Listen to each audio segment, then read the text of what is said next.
Bible एक वर्ष में। नमस्कार, आप सबका बाइबल एक वर्ष में स्वागत है।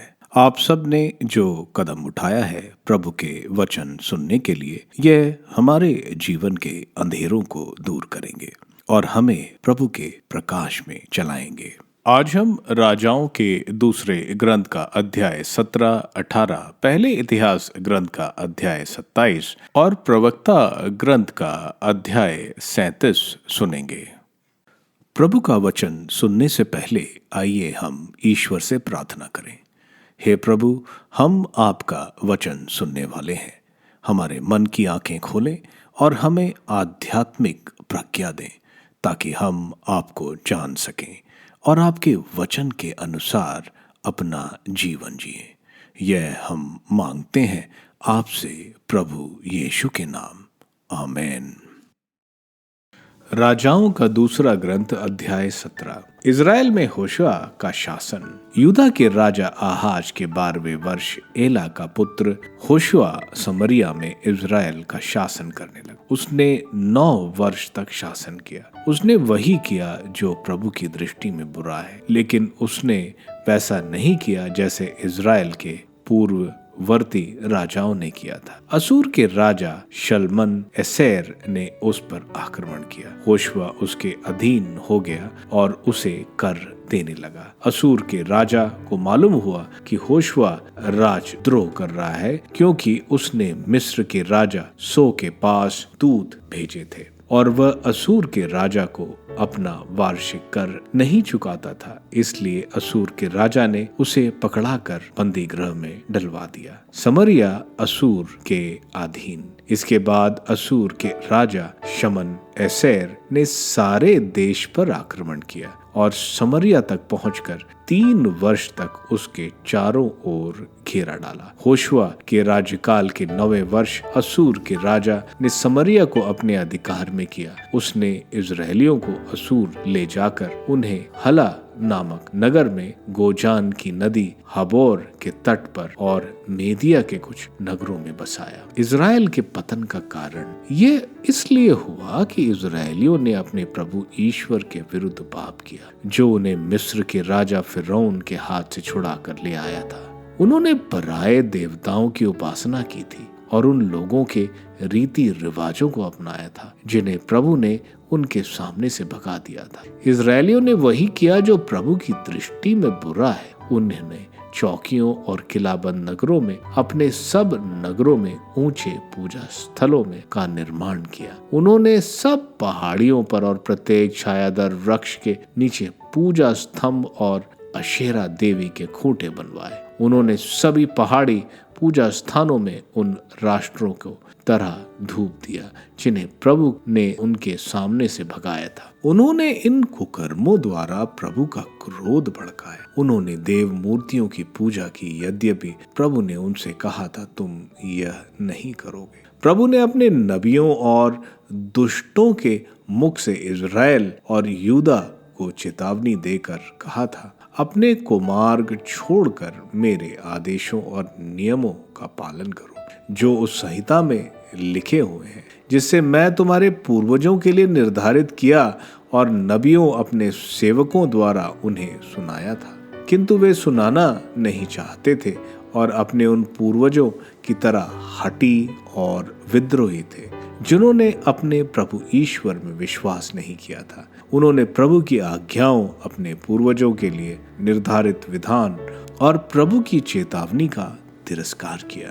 वे निकम्मी देव मूर्तियों के अनुयायी बनकर स्वयं निकम्मे बन गए। उन्होंने अपने आसपास के राष्ट्रों का अनुकरण किया, यद्यपि प्रभु ने कहा था उनके समान आचरण नहीं करो। उन्होंने प्रभु अपने ईश्वर के सभी आदेशों का उल्लंघन किया। उन्होंने अपने लिए बछड़े के 2 मूर्तियां बनवाई, पूजा स्तंभ स्थापित किया, नक्षत्रों को दंडवत किया और बाल की सेवा की। उन्होंने अपने पुत्र पुत्रियों को होम बलि चढ़ाई, शकुन विचारों जादू टोना किया।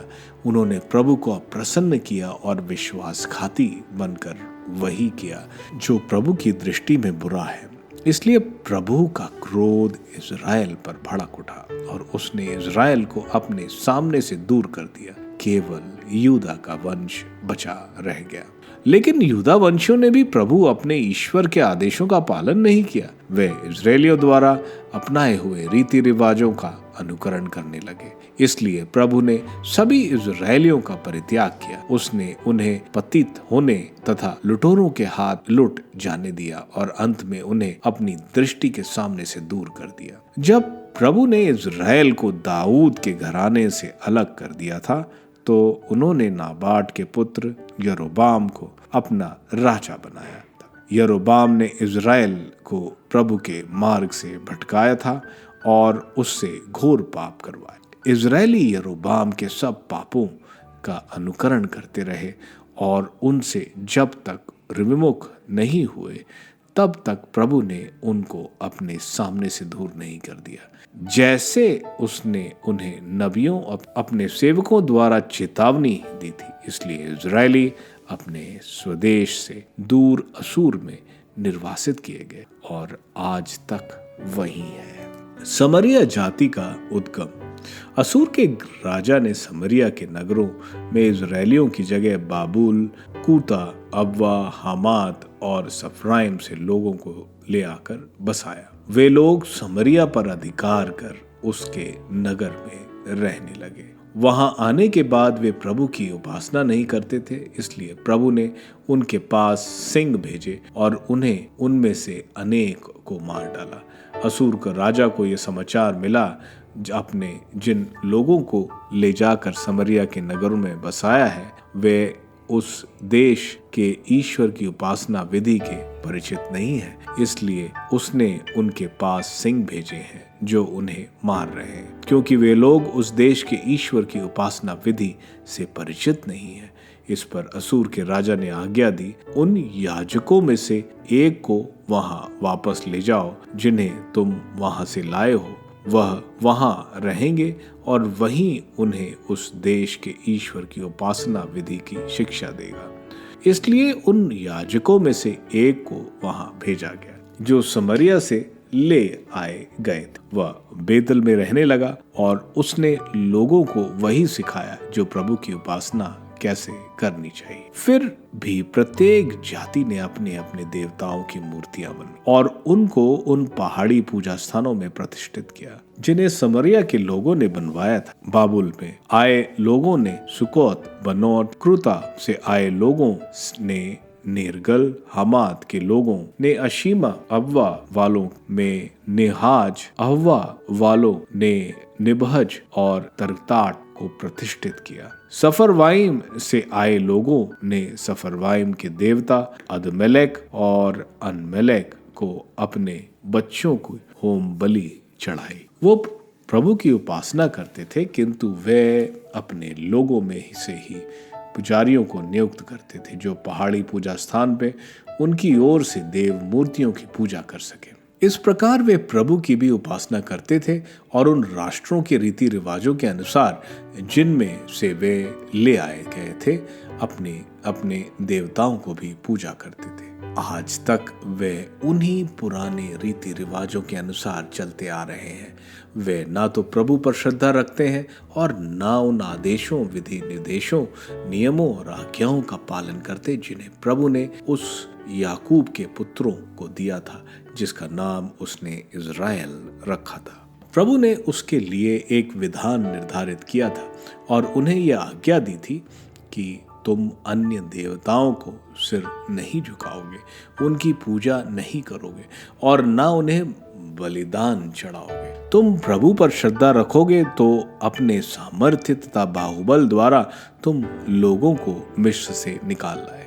तुम उसी को सिर झुकाओगे और उसी को बलिदान चढ़ाओगे। तुम उन आदेशों, विधि निर्देशों, नियमों और आज्ञाओं का नित्य पालन करोगे जिन्हें उसने तुम्हारे लिए लिपिबंद किया है। तुम अन्य देवताओं पर श्रद्धा नहीं रखोगे। जो विधान मैंने तुम्हारे लिए निर्धारित किया उसे तुम कभी नहीं भुलाओ। तुम केवल प्रभु अपने ईश्वर पर श्रद्धा रखोगे, वह तुम्हारे सब शत्रुओं के हाथों से तुम्हारी रक्षा करेगा। परंतु उन्होंने उसकी एक नहीं मानी और वह अपने पहले के रीति रिवाजों के ही अनुसार चलते रहे। यद्यपि वे जातियां प्रभु की उपासना करती थी, फिर भी वे अपनी देव मूर्तियां की पूजा करती रही। उनके पूर्वजों ने जैसा किया था, उनकी संतान भी आज तक वैसा करती आ रही है। राजाओं का दूसरा ग्रंथ अध्याय 18। हिजकिय्याह के शासन का प्रारंभ। एला के पुत्र इज़राइल के राजा होशुआ के तीसरे वर्ष आहाज का पुत्र हिजकिय्याह यूदा का राजा बना। जब वह शासन करने लगा तो उसकी अवस्था 25 वर्ष थी। उसने यरूशलेम में 29 वर्ष तक शासन किया। उसकी माता का नाम अबी था। वह जकरिया की पुत्री थी। अपने पुरखे दाऊद की तरह उसने वही किया जो प्रभु की दृष्टि में उचित है।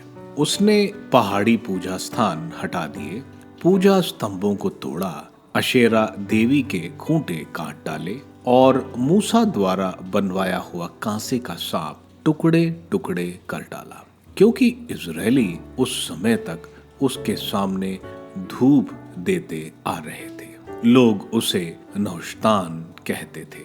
हिजकिय्याह को प्रभु इजराइल के ईश्वर पर भरोसा था।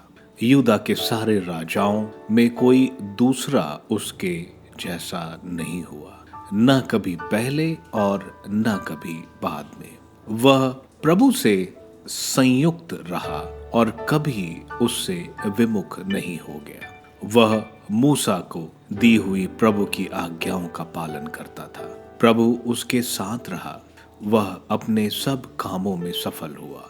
उसने असूर के राजा के विरुद्ध विद्रोह किया और इसके बाद उसके अधीन नहीं रहा। उसने गाजा और उसके आसपास के प्रदेश तक फिलिस्तीनियों के सब किले और किलाबंद नगर अपने अधिकार में कर लिए। असूर के हाथों में समरिया। हिजकिय्याह के शासन के चौथे वर्ष अर्थात एला के पुत्र इज़राइल के राजा होशुआ के 7वें वर्ष असूर के राजा शल्मन एज़ेर ने समरिया पर आक्रमण कर उसे घेर लिया। उसने 3 वर्ष बाद उस पर अधिकार कर लिया। उसने हिजकिय्याह के 6ठे वर्ष अर्थात इज़राइल के राजा होशुआ के 9वें वर्ष समरिया पर अधिकार कर लिया। असूर का राजा इजरायलियों को बंदी बनाकर असूर ले गया और उन्हें हला में गोजान की नदी हाबोर के तट पर और मेदिया के नगरों में बसा दिया। यह इसलिए हुआ कि उन्होंने प्रभु अपने ईश्वर की वाणी पर ध्यान नहीं दिया और उसका विधान भंग किया था। उन्होंने प्रभु के सेवक मूसा की सब आज्ञाओं पर ना तो ध्यान दिया और ना उनका पालन ही किया। यूदा पर सनहेरीब की विजय। राजा हिजकिय्याह के 14वें वर्ष असूर के राजा सनहेरीब ने यूदा के सब किलाबंद नगरों पर आक्रमण कर उन पर अधिकार कर लिया। यूदा के राजा हिजकिय्याह ने असूर के राजा के पास लाकीश में कहला भेजा, मैंने अपराध किया है, लेकिन मुझे छोड़ दीजिए। आप जो कुछ मुझसे मांगेंगे मैं दे दूंगा। इस पर असूरी राजा ने यूदा के राजा हिजकिय्याह से 300 मन चांदी और 300 मन सोना मांगा। हिजकिय्याह को प्रभु के मंदिर की ओर राजमहल के कोषागार की सारी चांदी दे देनी पड़ी। उस समय यूदा के राजा हिजकिय्याह ने प्रभु के मंदिर के द्वारों और उनकी चौखटों से वह सोना निकलवाया जिसे उसने उन पर मढ़वाया था और उसे असूर के राजा को दे दिया। यरूशलेम में असूर के दूत। असूर के राजा ने अपने प्रधान सेनापति, प्रमुख कंचुकी और प्रधान रसद प्रबंधक को एक बड़े सैनिक दल के साथ लाकीश से राजा हिजकिय्याह के यहाँ यरूशलेम भेजा। यरूशलेम पहुंचकर वे ऊपरी जलकुंड की नहर के निकट धोबियों के खेत की सड़क पर रुके और उन्होंने राजा को बुलाया। तब हिल्किय्याह का पुत्र महल का प्रबंधक एलियाकीम, सचिव शेबाना और आसाफ का पुत्र अभिलेखी योहास उनके पास आए। प्रधान रसद प्रबंधक ने उनसे कहा, तुम लोग हिजकिय्याह से कहोगे कि असूर के राजाधिराज कहते हैं, तुम किस बात पर भरोसा रखते हो? तुमने कहा, शब्द मात्र से मुझे युद्ध के लिए परामर्श और बल मिलेगा। तुमने मेरे विरुद्ध विद्रोह करने के लिए किस पर भरोसा रखा? देखो, तुम्हें उस टूटे सरकंडे का, उस मिस्र का भरोसा है। जो उस पर टिकेगा वह उसी के हाथ में चुभ जाएगा। मिस्र का राजा फिरौन अपने ऊपर भरोसा करने वाले सब लोगों के साथ ऐसा ही करता आ रहा है। और यदि तुम मुझसे कहो कि हमें प्रभु अपने ईश्वर का भरोसा है, तो विचार करो कि हिजकिय्याह ने उसके पहाड़ी पूजा स्थानों और वेदियों को गिरा दिया है तथा यहूदा और यरूशलेम वासियों को आज्ञा दी है कि उन्हें केवल यरूशलेम की वेदी के सामने आराधना करनी चाहिए। इसलिए आओ, अब मेरे स्वामी असूर के राजा की चुनौती दो और मैं तुम्हें 2000 घोड़े दे रहा हूँ, बशर्ते तुम उनके लिए सवार पा सको। तुम मिस्र के रथ और रथियों का भरोसा करते हो, क्या तुम मेरे स्वामी के छोटे से छोटे कर्मचारी का सामना कर सकोगे?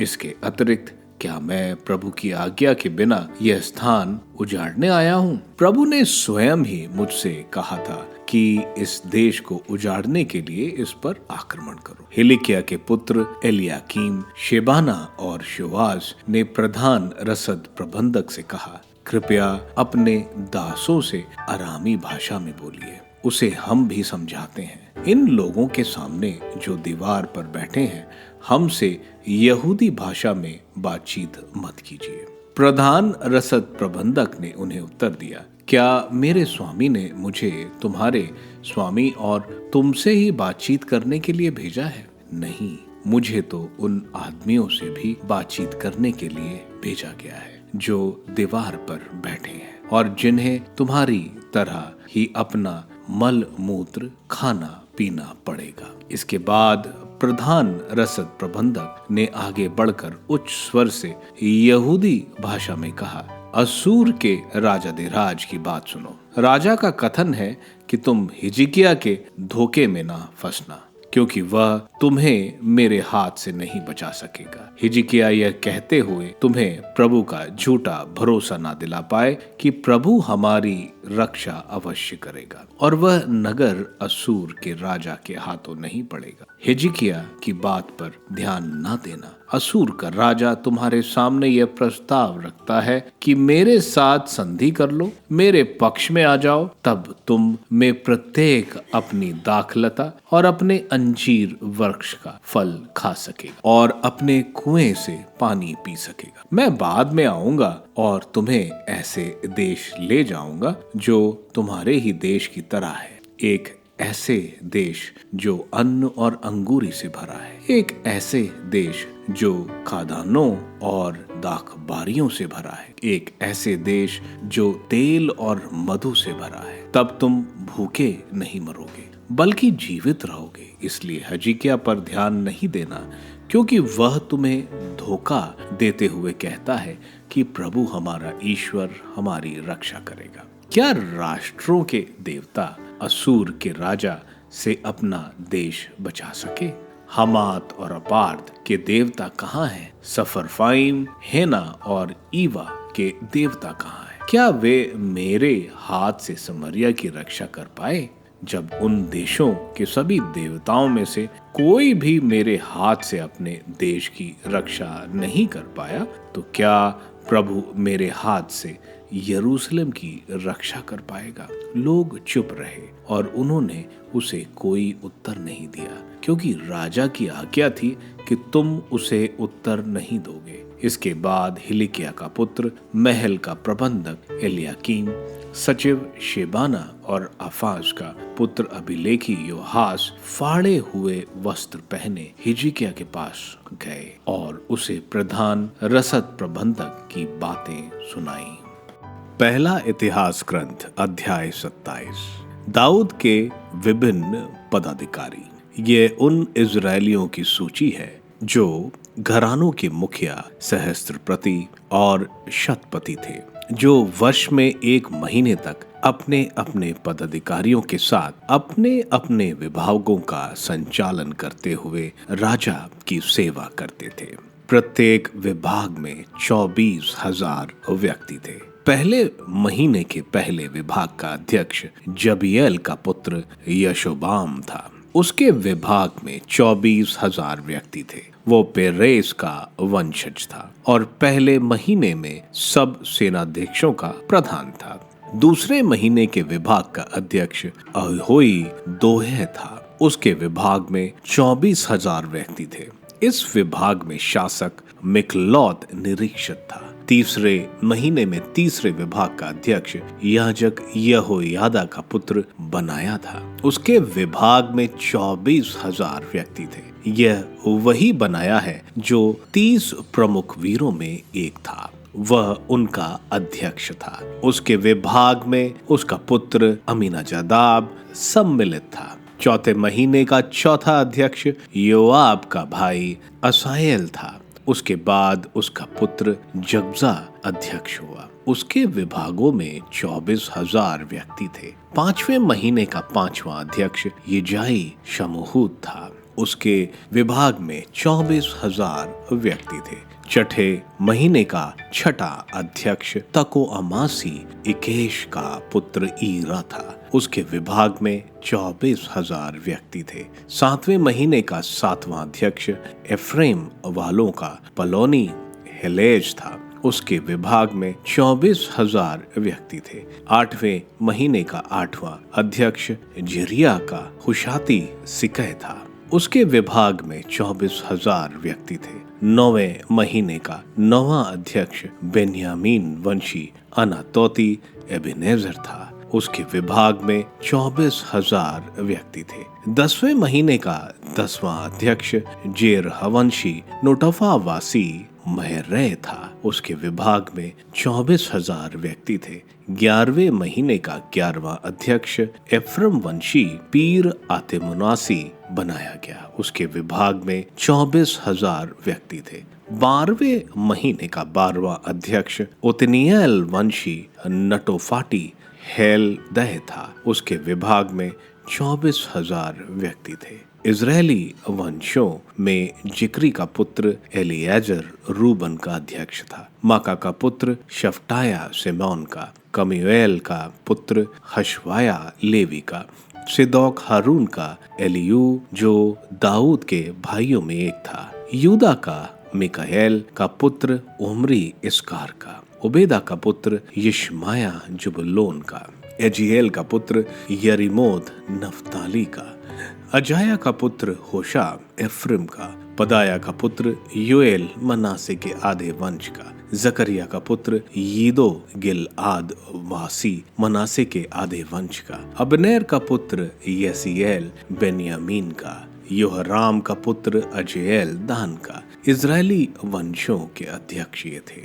दाऊद ने उनकी गणना नहीं की जो 20 वर्ष से कम के थे, क्योंकि प्रभु की प्रतिज्ञा थी कि वह इजरायलियों को आकाश के तारों की तरह असंख्य बनाएगा। सरिया के पुत्र योआब ने जनगणना प्रारंभ की थी, परंतु वह उसे पूरी नहीं कर पाया था। यह इसलिए कि इजरायलियों को कोप का भागी बनना पड़ा था। इसके कारण राजा दाऊद के इतिहास ग्रंथ में उनकी संख्या का उल्लेख नहीं किया गया। अदिएल का पुत्र अस्मावेत राजकीय कोषों का अधिकारी था। उजाया का पुत्र योनातान देहातों, नगरों, गांवों और गणों के भंडारों का अधिकारी था। कालूब का पुत्र एजी खेतों में काम करने वाले मजदूरों का अधिकारी था। रामावासी शिमई दाखबारियों का और शफाम वासी जब्दी अंगूरियों का संचय करने वालों का अधिकारी था। गेदेरवासी बाल हनान निचले प्रदेश में पाए जाने वाले जैतून और गुलार वृक्षों का अधिकारी था और योआश तेल भंडारों का। शरोनी शिटय शारोन के मैदान में चरने वाले ढोरों का और अदलै का पुत्र शफाट घाटियों के ढोरों का अधिकारी था। इस्माइली उबील ऊंटों का और मेरनौती यहूदिया गधियों का। और हगरी या जीज भेड़ बकरियों का अधिकारी था। ये सब राजा दाऊद की धन संपत्ति के कर्मचारी थे। दाऊद का चाचा योनातान जो मंत्री था, विवेकी और शास्त्र का विद्वान था। हकमानी का पुत्र यहीएल राजपुत्रों का शासक था। अहितोफेल राजा का मंत्री था। अरकी हशू राजा का मित्र था। अहितोफेल के बाद बनाया का पुत्र यहोयादा और एक यातर मंत्री थे। योआब राजकीय सेना का अध्यक्ष था। प्रवक्ता ग्रंथ अध्याय 37। मित्र की पहचान। प्रत्येक मित्र कहता है मैं भी तुम्हारा मित्र हूँ, किंतु कुछ लोग नाम मात्र के मित्र हैं। क्या वह दुख मृत्यु के सदृश नहीं? जब कोई अभिन्न मित्र शत्रु बन जाता है, वह दुर्भाव कहाँ से उत्पन्न हुआ है, जो पृथ्वी को कपट से ढक देता है। कपटी मित्र सुख में अपने मित्र का साथ देता, किंतु विपत्ति में उसका विरोधी बन जाता है। सच्चा मित्र दुख में अपने मित्र के साथ देता और भाला उठाकर उसके शत्रुओं से लड़ता है। अपने मन में मित्र को मत भुलाओ और समृद्धि में भी उसे याद रखो। परामर्शदाता। कपटी व्यक्ति से सलाह मत लो और ईर्ष्यालु व्यक्ति से अपनी योजना छुपाओ। प्रत्येक परामर्शदाता अपनी संपत्ति अच्छी समझता है, किंतु कुछ लोग अपने हित में परामर्श देते हैं। परामर्शदाता से सावधान रहो और पहले पता करो कि उसका स्वार्थ किसमें है, क्योंकि वह अपने हित में परामर्श देगा और तुमसे लाभ उठाने के विचार से कहेगा। आप सही मार्ग पर चलते हैं, किंतु किनारे से देखता है कि तुमको क्या होगा। जो तुमसे बैर रखता उससे सलाह मत मांगो और ईर्ष्यालु व्यक्ति से अपनी योजना छुपाओ। तुम ना तो स्त्री से उसकी सौत के विषय में सलाह मांगो और ना कायर से युद्ध के विषय में, ना व्यापारी से सौदा के विषय में, ना खरीदार से बिक्री के विषय में, ना विद्वेषी से कृतज्ञता के विषय में, ना विधर्मी से भक्ति के विषय में, ना बेईमान से ईमानदारी के विषय में, ना आलसी से काम के विषय में, ना ठेके के मजदूर से किसी काम की संपत्ति के विषय में, और ना आलसी नौकर से कठिन काम के विषय में। इन लोगों के किसी परामर्श पर निर्भर मत रहो, किंतु धार्मिक व्यक्ति की संगति करो, जिसके विषय में तुम जानते हो कि वह आज्ञाओं का पालन करता है, जिसका स्वभाव तुम्हारे स्वभाव से मेल खाता है, और जब तक लड़खड़ाते हो तब तो वह तुमसे सहानुभूति रखेगा। अपने अंतकरण पर भी ध्यान दो, क्योंकि वह तुम्हारे प्रति किसी से भी अधिक ईमानदार है। ऊंची मीनार पर बैठने वाले पहरेदार से भी अधिक मनुष्य को अधिक जानकारी अंतकरण देता है। सबसे महत्वपूर्ण बात यह है कि तुम सर्वोच्च प्रभु से प्रार्थना करो, जिससे वह तुमको सत्य के मार्ग पर ले चले। प्रज्ञा की परख। प्रत्येक योजना विचार विमर्श से प्रारंभ होती है और प्रत्येक कार्य सोच विचार से। हृदय में विचारों की जड़ है, उससे 4 डालियां निकलती हैं, बुराई और भलाई, जीवन और मृत्यु, और इन सब पर जीविया शासन करती है। कुछ अनुभवी लोग बहुतों को शिक्षा देते हैं, किंतु अपनी आत्मा के लिए किसी काम के नहीं। कुछ विद्वान अपने शब्दों द्वारा अपने प्रति बैर उत्पन्न करते हैं और इस कारण स्वादिष्ट भोजन से वंचित रहते हैं। प्रभु ने उन्हें लोकप्रियता का वरदान नहीं दिया, उनमें रत्ती भर प्रज्ञा नहीं। कुछ लोग अपनी बुद्धि से लाभ उठाते और अपनी बुद्धि के फल से अपने शरीर पुष्ट करते हैं। प्रज्ञा संपन्न व्यक्ति अपने लोगों को शिक्षा देता और उसकी बुद्धि का परिणाम चिरस्थायी है। प्रज्ञा संपन्न व्यक्ति को सभी आशीर्वाद देते हैं और जो उसे देखते हैं वह उसे धन्य कहते हैं। मनुष्य के दिन गिने जा सकते हैं, किंतु इज़राइल के दिन असंख्य हैं। प्रज्ञा संपन्न व्यक्ति को अपने लोगों से सम्मान मिलेगा और उसका नाम सदा जीवित रहेगा। संयम। पुत्र, अपने जीवन काल में अपने आचरण पर विचार करो। देखो कि तुम्हारे लिए कोई अहितकर है और उससे अपने को दूर रखो, क्योंकि सब कुछ सबके लिए हितकर नहीं है और सभी की सब कुछ से रुचि नहीं। हर सुख के लालची मत बनो और स्वादिष्ट भोजन पर मत टूटो। अधिक भोजन करने से मनुष्य अस्वस्थ हो जाता और पेटूपन से मिचली जाती है। अधिक खाने से बहुतों की मृत्यु हो गई और जो समय संयम रखता है वह अपने दिनों की संख्या बढ़ाता है। राजाओं के दूसरे ग्रंथ का अध्याय 17 एक महत्वपूर्ण अध्याय है। हमें मालूम है इज़राइल एक था, जिसमें इज़राइल और यहूदा दोनों एक राष्ट्र थे। सोलोमन के बाद इज़राइल दो राष्ट्रों में बटा, उत्तर का 10 कुल के साथ इज़राइल या समरिया और दक्षिण में यहूदा। हम देखते हैं असीरिया इज़राइल पर घेरा डालते हैं। घेरा इतना मजबूत होता है और कोई अंदर या बाहर नहीं निकल सकता था। 3 साल तक समरिया पर घेरा लगा रहा। 722 बीसी में समरिया के निर्वासन में ये लोग असीरिया यानी इराक में ले गए, जहां सारे प्रतिष्ठित व्यक्ति जो इज़राइल के थे, तकरीबन 27,290 इजरायलियों को वो वहां ले गए। पीछे सिर्फ गरीब किसान आदि को छोड़ गए। इनको ये इराक के आसपास के इलाके पर बसा गए और वहां के 5 अलग देशों से लोगों को लाकर इज़राइल में बसा दिया। यह इसलिए हुआ क्योंकि इज़राइलियों ने पाप का रास्ता नहीं छोड़ा। वे मूर्ति पूजा, अन्य देवताओं की पूजा, बच्चों की बलि, ईश्वर की पूजा न करना, उनकी संहिता का पालन न करना, ऐसे घृणित पाप की वजह से उनको यह सजा भुगतनी पड़ी। ईश्वर ने इज़राइल को समय समय पर नबी भेजे, लेकिन उन्होंने कुछ नहीं सुना। ईश्वर ने उनको बताया था कि वे ईश्वर की ही पूजा करें और उनकी आज्ञाओं का पालन करें, नहीं तो उनको प्रॉमिस्ड लैंड से निकाल दिया जाएगा। और ऐसा ही होता है। हम देखते हैं यह 5 अलग देशों से आए लोग अपने अपने देवता लेकर आए। हम देखते हैं ये ईश्वर के साथ साथ इन अन्य देवताओं की भी पूजा करते हैं। ये लोग इन अन्य जातियों से घुल मिल गए, इसलिए यहूदावासी इनसे अलग रहना चाहते थे क्योंकि वे इनको अपवित्र मानते थे। इसलिए कोई यहूदी समरिया नहीं जाना चाहता था। अध्याय 18 में हम देखते हैं समरिया यानी इज़राइल को निर्वासन में असीरिया ले गए। यह दूसरा निर्वासन था। पहले 732 में जब असीरिया गलीलिया प्रदेश के लोगों को ले गए, अब 722 में बाकी लोगों को ले गए। 10 इज़राइल के कुल ले गए थे। 10 कुल फिर कभी इज़राइल वापस नहीं आए। इनको लॉस्ट ट्राइब यानी खोए कुल माना जाता है। अब तक हम इज़राइल और यहूदा की कहानी सुन रहे थे। इज़राइल यानी समरिया अब खत्म हो गया। अब आगे के अध्याय में हमें सिर्फ यहूदा के बारे में सुनेंगे। हम देखते हैं यहूदा में राजा हेजिकिया, ये आहास जो दुष्ट राजा था उसका पुत्र था।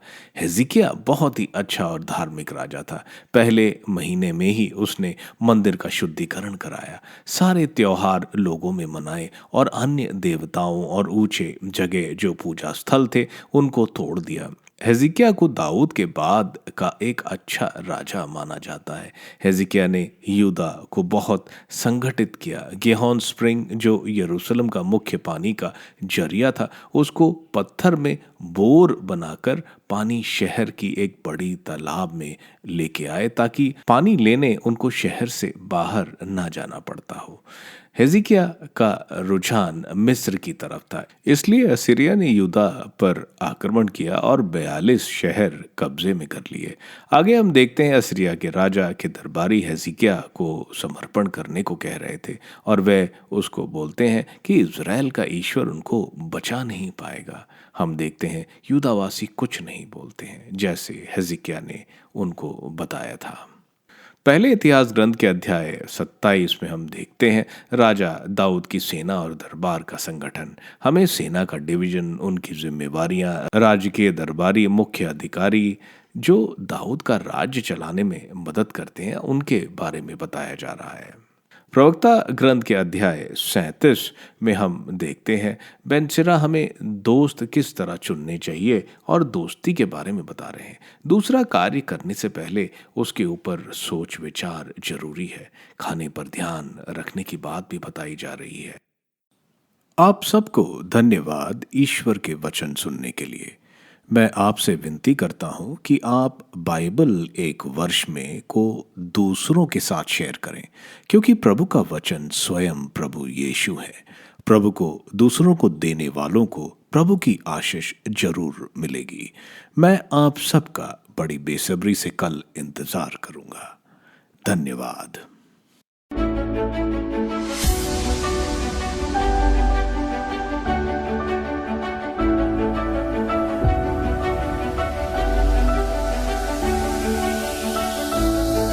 बाइबल एक वर्ष में।